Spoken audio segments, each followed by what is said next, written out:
Today it's a trip to sell the Beta Cross Trainer and take a ride with its new owner, a man named Michael. Hey Mike. Yes sir. Did you check your pressures? Yeah, Kevin did. Okay. Yeah, so that's Michael, and while I'm at it, I better check my pressures too. He came all the way from Brooklyn to this place, Pachaug Enduro Trail. It's in Connecticut, 34 miles, just the northern loop. The whole thing is like 70 plus. Pretty sweet. Just the fast guys, Brendan, Paul, Kevin, Brian, Remy's up there. Me and David slow guys. And do we leave the wounded behind or do we wait? How does that work? It's survival of the fittest. That's right, okay. All right then, survival of the fittest with 7 guys I've never met. That's Michael right in front of me. His first 150 meters on his brand new bike, the Beta Cross Trainer. We took care of business. That's to say we made the sale in the parking lot. There's no other kind of business conducted in the parking lot, just selling a motorcycle. I can tell you from experience that his mind is exploding right now, riding this cross trainer on the AMP suspension, that lucky fork insert. It is so good, and as we saw during the course of the day, perfect for the stuff he's going to be riding. Is that pretty much what it's like most of the way? No. Just work. Oh, good. This is the 2-track. The rest, pretty much the rest of it is single track. Gotcha. Did you do an event recently? Yeah, in South Carolina. Oh, cool. So nice, man. It's a nice feeling right here. See, I told you it was good. So one of the things about Pachaug, a lot of the trails are connected by roads. It's not too bad actually. The roads are pretty lightly traveled, and before you know it, you're back in the woods.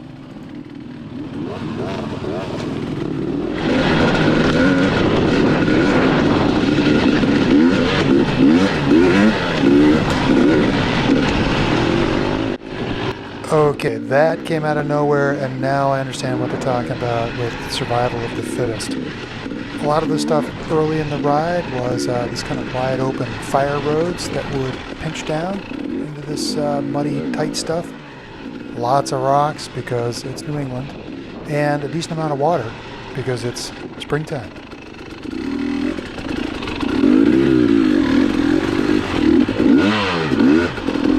Up here is the real deep water crossing. It's like probably about this deep today. And it's real rocky on the bottom, and you can't see the bottom at all. So you can't take your feet off the pegs either? What's that? Can't take your feet off the pegs? Oh, you can. I did. My feet are fucking soaking wet. So I guess this would be part 2 of the survival of the fittest. This was legitimately pretty deep, actually.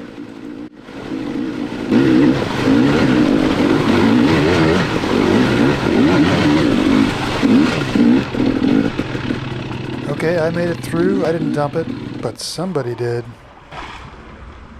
He likes pushing bikes though. Is that right? Yeah.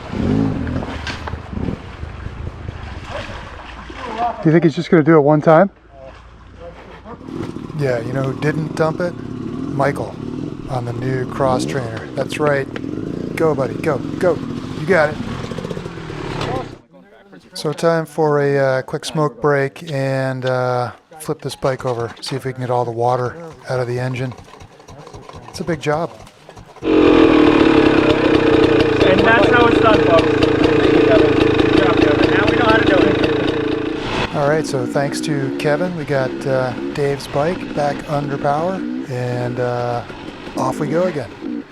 The KTM is phenomenal. I haven't ridden it in the rocks until this day, and I am so pleased. I was really comfortable, and first time out, I was hitting stuff and keeping the speed up. Really happy. I don't think the suspension is too soft, as it turns out.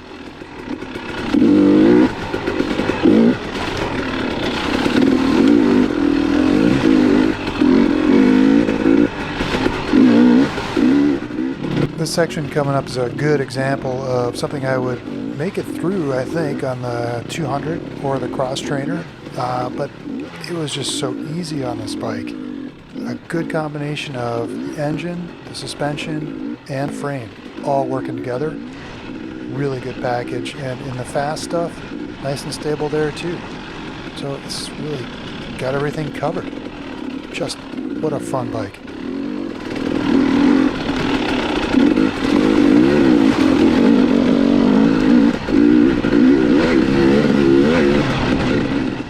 A really good indicator for me was how often I was getting on the gas. Just boom, pushing through here and then right up this hill, back on the gas, and feeling totally comfortable about it. Of course, if you're on the gas, the front end is light and you float over stuff. It's the way to go.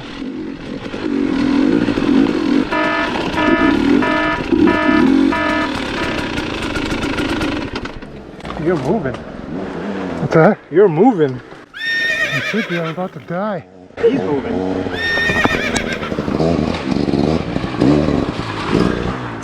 Wow, this suspension definitely saved me from crashing like 2 or 3 times going down there. You have one of those spot things? What's that? Call for help things, the thing? No. I bring my phone and, oh, actually, yeah, I do. I have a little Garmin, the really small one. It's like some subscription for the year, and you can like Yeah. SOS or something. I think my wife deactivated it though. Did she increase your life But insurance? you like riding with somebody. Yeah, why?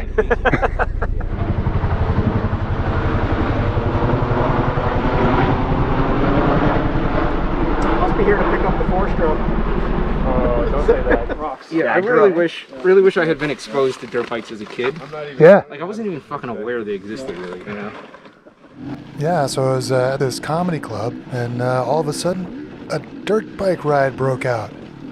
It was a lot of fun talking to these new guys. New crew, but like-minded souls, evidently. And, well, they can ride, too.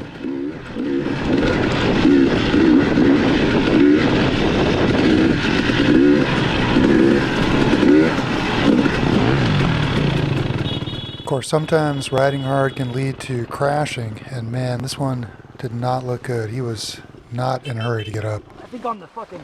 Watch your head coming up. Okay, Brian?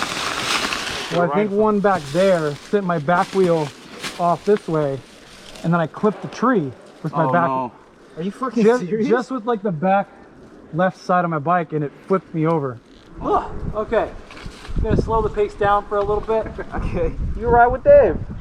So as it turns out, the guy was basically fine. I don't know. It spooked me. Anyway, off this bridge and back into some pretty technical stuff. This reminded me a lot of Foxborough. And man, I can't wait to get back to Foxborough on this new bike. Looking forward to that. Well, I haven't ridden this before.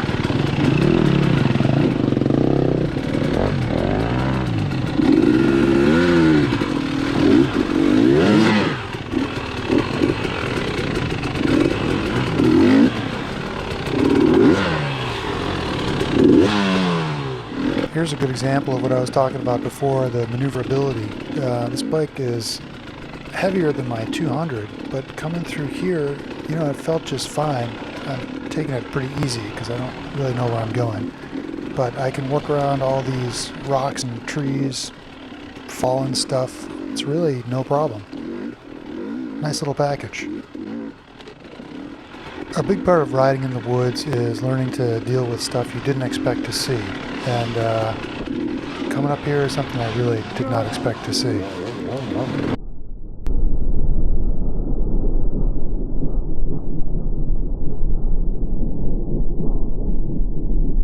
Okay. How was it in that stuff?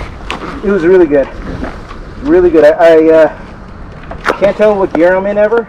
Popped back out onto the road for a minute here and then ended up on some dirt road, packed dirt, and then before you know it, back into the woods.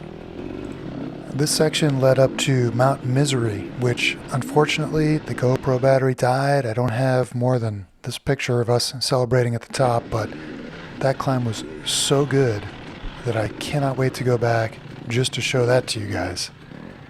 On the way down from Mount Misery, back into this, you know, stuff like New England.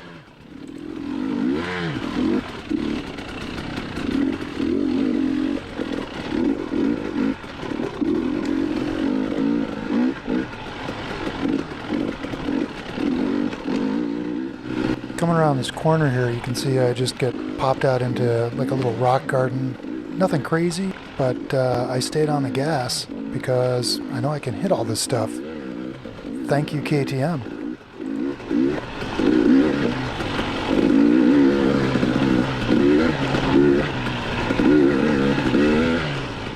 This part of the loop through here was really soft, wide open road with all these long, muddy ruts.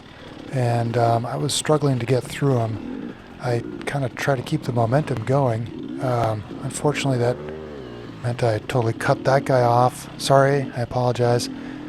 I kind of hung up here for a little bit because he was faster than me all day. Just kind of tried to let him by, but he got sucked into some giant root, apparently, or vine or something like that.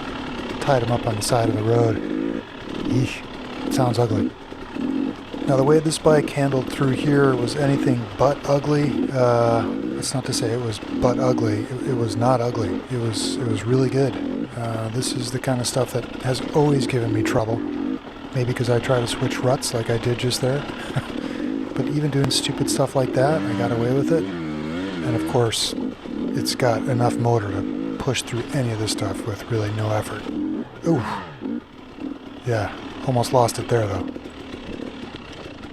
I'll tell you one thing this route definitely has, it's variety. Now out on this sort of farm service road here, hauling, and then of course there's always the surprise mud bog. This one wasn't too wet, thankfully.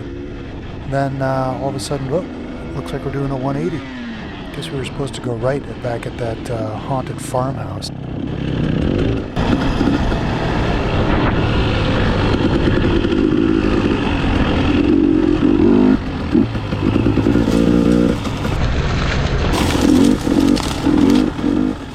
I think by this point we'd been out for like 3.5 hours, maybe 3:45, something like that. This really bony section was pretty tough. The suspension was fantastic, actually. Soaked everything up. I was just beat up.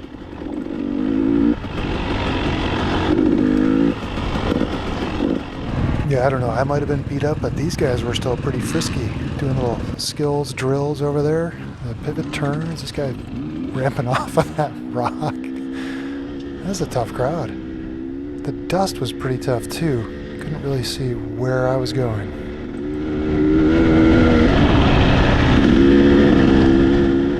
Did I mention there was a lot of variety? That gravel road dumped us back into this like class 5 road, I guess, maybe kind of a road. Very wet. Lots of mud through here. Already guys cutting little trails off to the side. I'm not above taking a trail off to the side every once in a while. And I made some pretty bad decisions right here, but this 300 bailed me right out. No problem.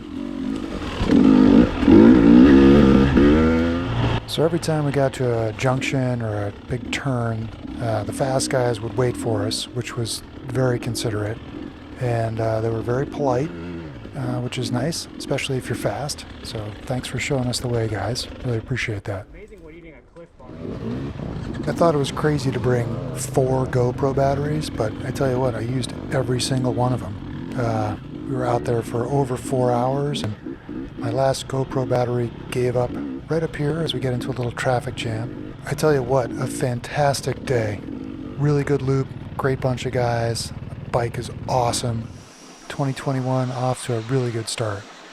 This 300 TPI is everything that they say it is. Everybody should have one. Actually, everybody should probably have 2. That's probably the best thing. This bike does not disappoint. Thanks for watching, guys. I hope to see you all very soon. In the meantime, stay safe.